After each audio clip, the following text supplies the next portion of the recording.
Allagadda MLA Rayalaseema నాన్నగారితో నా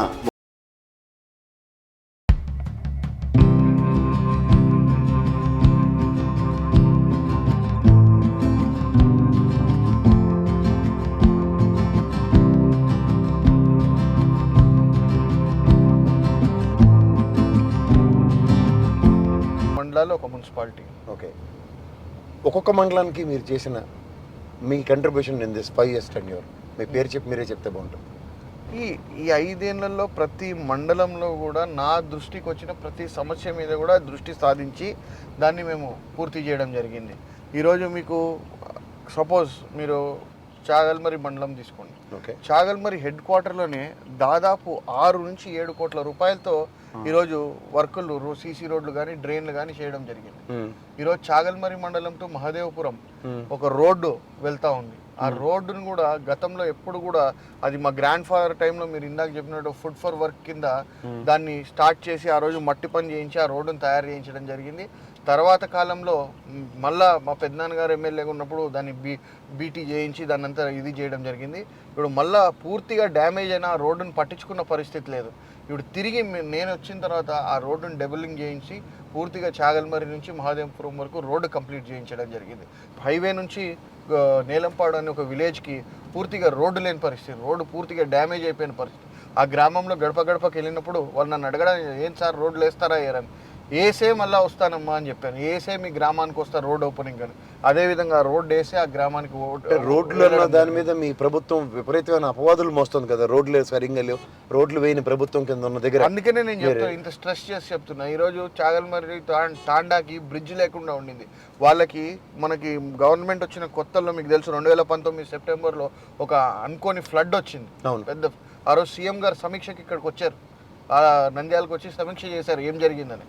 ఆ సమీక్ష జరిగినప్పుడు వసతి గృహాలు, ఇది బీసీ వెల్ఫేర్ హాస్టల్ అండి. అవును, ఇది నాడు నేడులో దీనికి ఏమైనా ప్రాయోజిత కార్యక్రమం చేశారు? దీనికి నాడు నేడులో టాయిలెట్స్ ఇవన్నీ రావడం జరిగిందండి. వీటన్నిటికీ ఇప్పుడు ఇది మేము కన్స్ట్రక్ట్ చేసిన ఇండోర్ స్టేడియం లేటెస్ట్గా డాక్టర్ వైఎస్ఆర్ ఇండోర్ స్టేడియం అని చెప్పేసి మొన్ననే ఓపెన్ చేయడం జరిగింది. January 31 నాడున మన క్రీడా శాఖ మంత్రి రోజా గారు, మన శాప్ చైర్మన్ బైరెడ్డి సిద్ధార్థ రెడ్డి అందరు వచ్చి కూడా దీన్ని ఓపెన్ చేయడం జరిగింది. ఈ గ్రౌండ్కి, ఈ కాలేజ్కి ప్రత్యేక చరిత్ర ఉంది. ఈ గ్రౌండ్, ఈ కాలేజీలో, ఈ ఆలగడ్డలో పుట్టిన ప్రతి ఒక్కళ్ళు, మా తండ్రి గారు, మా పెదనాన్న గారు, ప్రతి ఒక్కళ్ళు ఈ స్కూల్లో చదువుకున్న వాళ్ళే. ఈ స్కూల్కి వాళ్ళ కాంట్రిబ్యూషన్ ఉండాలని ఫీల్ అయ్యారు.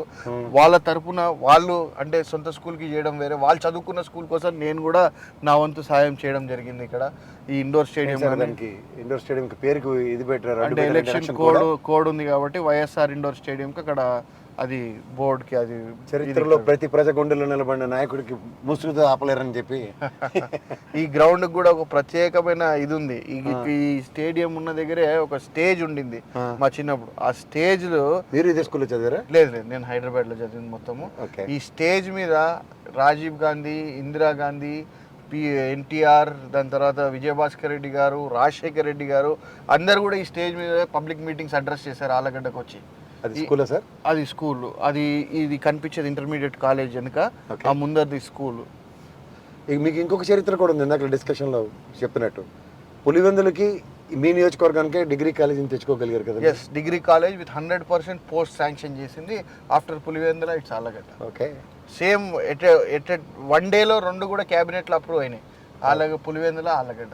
ఓకే, సో మీ నాన్నగారు చదివిన కాలేజీకి యాడెడ్ అడ్జెక్టివ్ లాగా మీరు అప్పుడు మా పెదనాన్నగారు ఈ స్కూల్ కూడా మా పెదనాన్నగారు, నాన్నగారు అందరు ఇక్కడే చదివారు. మా బాబాయిలు అందరూ ఈ స్కూల్లోనే చదివారు. మా పెద్దనాన్న ఎమ్మెల్యే ఉన్నప్పుడు ఇంటర్ కాలేజ్ తీసుకురావడం జరిగింది. ఇప్పుడు నేను ఎమ్మెల్యే అయిన తర్వాత డిగ్రీ కాలేజ్ తీసుకురావడం జరిగింది. సో నియోజకవర్గం పట్ల మీ ఫ్యామిలీకి ఉన్న కమిట్మెంట్? ఎస్, అదే విషయం చెప్తున్నా. ఇప్పుడు నియోజకవర్గం పట్ల మాకున్న కమిట్మెంట్ ఎటువంటిది అంటే మంచి వైపు మేము వెళ్తాం. ఈరోజు ఇవన్నీ కూడా నాడు నేడు కింద జరుగుతున్న వర్క్. ఈరోజు మీరు చూస్తే ఎర్రగుంట్ల డిగ్రీ కాలేజ్ అని ఉంది మా ఊరి పక్కన. ఓకే, ఆ ఎర్రగుంట్ల డిగ్రీ కాలేజ్ కూడా మా పెద్దనాన్నగారు ఎమ్మెల్యే ఎంపీగా ఉన్నప్పుడు ఆ చుట్టుపక్కల గ్రామాల రైతులంతా ఇక్కడ ఒక కాలేజ్ పెడదాము గ్రాండ్ ఫాదర్ పేరు మీద అంటే వచ్చి స్వచ్ఛందంగా పొలాలు ఇచ్చి, హైవేకి ఉన్న రోడ్డు మీద ఉన్న పొలాలు ఇచ్చి అక్కడ కాలేజ్ శంకుస్థాపన చేసి ఆ కాలేజ్లో ఈరోజు దాదాపు 600 to 800 మంది పిల్లలు ఈరోజు అక్కడ చదువుతూ ఉన్నారు. అంటే నేను అనేది డెవలప్మెంట్ పట్ల మాకున్న దృష్టి, మాకు ఓన్లీ డెవలప్మెంట్ ఇక్కడ ఈ ప్రాంతం ఒక వెల్ బీయింగ్, ఈ ప్రాంతం ఒక అభివృద్ధి చేయాలనేదే మా ముఖ్య ఉద్దేశం. ఇదంతా కూడా నాడు నేడులో జరిగిన అభివృద్ధి. మీరు చూడొచ్చు ఈ ప్లాంటేషన్స్ కానీ, ఈరోజు ఈ గ్రౌండ్స్ అన్నీ కూడా ఆల్మోస్ట్ అడుగు కింద ఉండేవి, 1 feet డౌన్ ఉండేవి. మొత్తం కూడా వర్షం పడితే పిల్లలకి ఆ రోడ్డు తప్పితే ఇది మొత్తం బురదలో ఉండేది. అట్లాంటిది ఈ రోడ్లు, ఈ మట్టి తోలించడం కానీ, ఈ స్కూల్ బిల్డింగ్స్కి పెయింటింగ్స్ కానీ, కొత్త క్లాస్ రూమ్స్ కానీ, లోపల కంప్యూటర్ ల్యాబ్, నేను సొంతంగా వేరే ఒక సిఎస్ఆర్ గ్రాంట్ ఒక కంపెనీని తీసుకొని ఒక కంప్యూటర్ ల్యాబ్ ఇవ్వడం జరిగింది ఇదే కాలేజ్కి, బెంచెస్ ఇవ్వడం జరిగింది. అట్లా ఎంతో అభివృద్ధి ఎడ్యుకేషన్ పట్ల మన ప్రభుత్వంలో ఇక్కడ చేయడం జరిగింది. ఈ ప్రభుత్వం నిజంగా హ్యూమన్ డెవలప్మెంట్ మీద, హ్యూమన్ ఇన్ఫ్రాస్ట్రక్చర్ మీద ఎంత ఎంఫసైజ్ చేసి, ఎంత ఫోకస్ చేసింది అన్న దానికి ఆయనకున్న గణం, దానికి తగ్గట్టు నియోజకవర్గం పట్ల వాళ్ళకున్న కమిట్మెంట్లో రాయలసీమ నాన్నగారు నిజంగా ఈ స్కూల్ మనం అందరూ ఇలాంటి విద్యా ప్రమాణంలో ఉన్న స్కూల్లోనే చదువుకుని వచ్చాం. కానీ నిజంగా మీ ఫ్యామిలీ లెగసీని ఆనాడు మీ పెద్దనాన్నగారు ఏదైతే ఒక ఇంటర్ కాలేజ్ తీసుకొచ్చారన్నారు, మీరు దాని వైభవాన్ని వటుడు ఇంతే అన్న దగ్గర తండ్రికి మించిన తనయుడు అనిపించుకోవడానికి మీరు డిగ్రీ కాలేజ్ తేడం. కానీ మీరు 25 సార్లు అంటే మేము మా పెద్దనాన్నగారని, మీ నాన్నగారు ఇంటర్వ్యూలో కూడా ఆయన కూడా చాలా కేటగిరికల్గా చెప్తున్నారు. మీరు చాలా కంబైన్ ఫ్యామిలీ అనుకుంటారు కదా. అవును, ఒకరితో ఒకరికి మీకు సత్సంబంధాలు మామూలుగా ఉండవు అనుకుంటాను. నాకు ఒక ఇన్సిడెంట్ తెలుసు sir. When your dad underwent bypass surgery, మీ పెద్దనాన్నగారు చూపించిన కన్సర్న్ మామూలు కన్సర్న్ కాదు. మీ అక్కగారిని అండ్ తర్వాత వాళ్ళ చిన్న అబ్బాయిని సతాయించినది. ఎందుకంటే మీ నాన్నగారు is a very ferocious man. ICU యూనిట్లో నుంచి నేను బయటకు వచ్చేస్తాను ఉండను అన్న దగ్గర is insisted to be in the ICU for 3 to 4 days.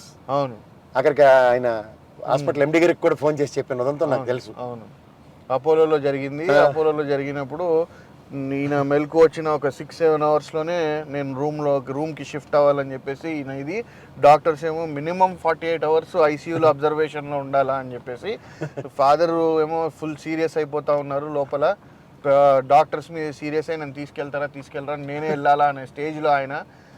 పెదనాన్నేమో phone చేసి మీరు తేయడానికి వీల్లేదు, 48 hours ఉన్నాయండి, నేను చెప్తాను అని చెప్పేసి.